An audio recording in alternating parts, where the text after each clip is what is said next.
that's it. We're nearly there. This is the last video. In this video, we're going to review the decrease bind off. We're going to finish up a sleeve. I'm going to show you a couple of different ways to weave in the ends. We're going to talk about blocking, and then we're going to try it on. Let's do it. All right, so if you remember, we start by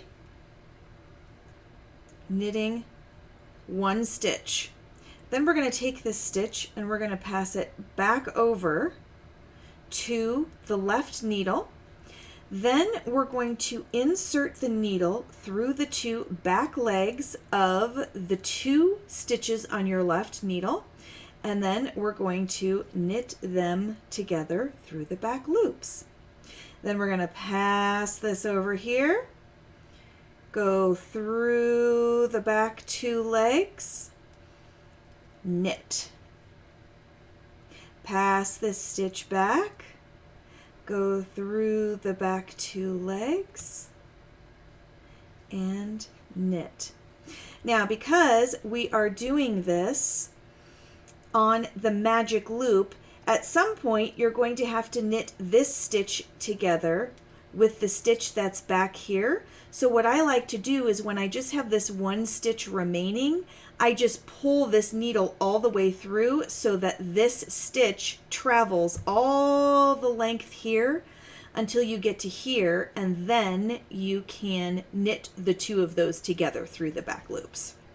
So one more time, we're going to pass this stitch over here and knit these two together through the back loops, and that's it.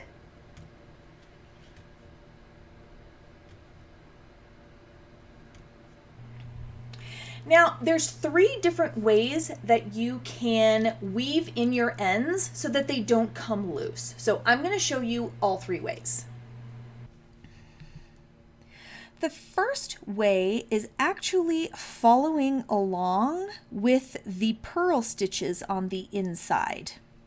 So at first, it takes a little while to see, like in here, this kind of looks a little bit messy. I don't really know what's going on up here, over here, but up here, this looks pretty clean and I can see the purls really nicely. So I'm just going to very carefully go under a random purl, under another random purl, and now it looks like I'm kind of in a good spot. So this is very difficult to visualize right at first. So the other 2 methods that I'm going to show you are perfectly fine for this as well. But this is my favorite because it looks so clean and just gives me so much satisfaction on the backside. Okay, so if you look very carefully, you can kind of follow, like if this thread comes over here, you can follow it underneath this one, and it comes out over there. See that? So it goes there, and then it goes back under this one to there. If you follow it very carefully, you can see where it goes. So that's what I'm going to do too. Okay, all right, so here we go. Let's see, I am going to come up into, let me find a good place to start. I'm going to get right, I'm going to go through, okay, so this loop here is the one I'm going to start with, that loop right there. Okay, so I'm going to go underneath this one and I'm going to follow that yarn. It goes under this one. So then I'm going to pull this through very gently. Now, again, if you trace, it's going to go down here and back through this one. So you're actually going into the same one twice. So I'm going to do this one, and then I'm going to very carefully come back through this one here. And then I'm going to pull. I'm not going to pull it tight because I don't want it to distort the front of my work, but I do want it to follow. Okay, so now this comes up through here and then up through here. Here's the loop. It goes up through these 2 and then it comes over to here. So you go through these 2 and then that bottom one we're going to use again. So I'm going to just basically jump to this next purl right here and I'm going to go back down the way that I came. And now this was the one I just went through, so I'm going to go through that again. You can see this string, this thread that I'm following goes right here, and it goes here through these 2, to get back up in there. Here, ooh, and here. Oops, sorry.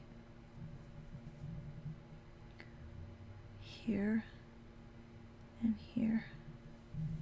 Okay. And then here and here. This goes through right through here. And then this comes around and goes from this one to this one.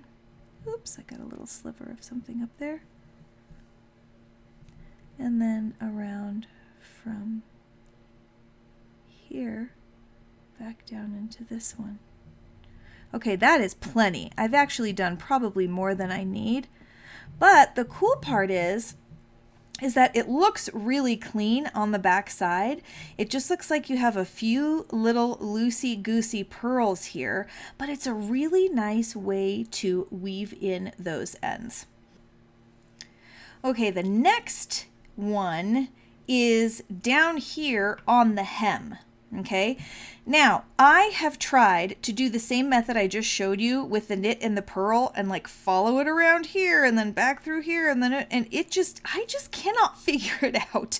It is really confusing to do in here. So you can obviously continue to use your yarn, like follow one little row, one piece of yarn, and sew just along with that piece. I have the hardest time doing that method with this. So instead, what I'm going to do is, here's what I usually do on the edge here.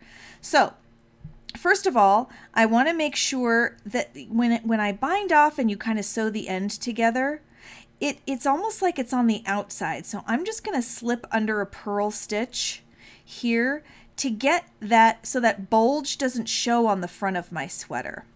Now that I'm under here, I am simply going to hook myself under these legs of this row of knits that's going up. So I'm just going to go under this one. And then I'm going to go under the next one. And you'll see that I'm doing the same direction each time. So I start on the left and I go into the right. From left to right, under each stitch. This stitch is kind of leaning this way anyway, so it makes sense to go this way. It's like the path of least resistance. And this way, you're still making a mostly invisible weave-in of your end, but it's much, much easier so that you don't have to try to weave in on a knit and then weave in on a purl. I mean, it's just not necessary in this case. And right there, now I'm all woven in, and you can see there's a little bit of bulk, but it's hidden really nice, and there's so many stitches that it's under. And before you cut it, I like to just kind of stretch this out a little bit just to make sure that there's no tension in it, so that the tightness won't distort the outside of the sweater. And that looks great. So now I can cut my yarn and we can go on to the last one. Okay, here is the last method. Now, what I could do is I could follow method number 1, and because I've got all these beautiful pearls down here, I could trace. But there's a risk of that showing on the other side, and I have a different color here. So instead, I'm going to do my favorite method. Oh, I better not say that. Okay, the last method is using a different... The last method I'm going to show you is when you have all of this color work right here. Now I could easily take this yarn and come down and do the first method that I showed you by following the pearls underneath here. But when you do that, there's a risk of this color peeking through onto the other side.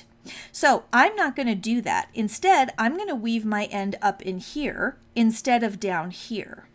So if I show this to you, I mean, like, what? It's a huge mess. So this one is probably the easiest of all of them. I'm just going to poke under a purl here.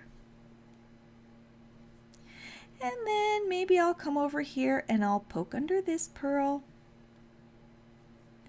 And then maybe over here I'll poke under this pearl. Where do I feel like going now? Maybe I'll go up. I'm going to poke under this pearl. And then maybe I'll go up a little further. I'll poke under this pearl.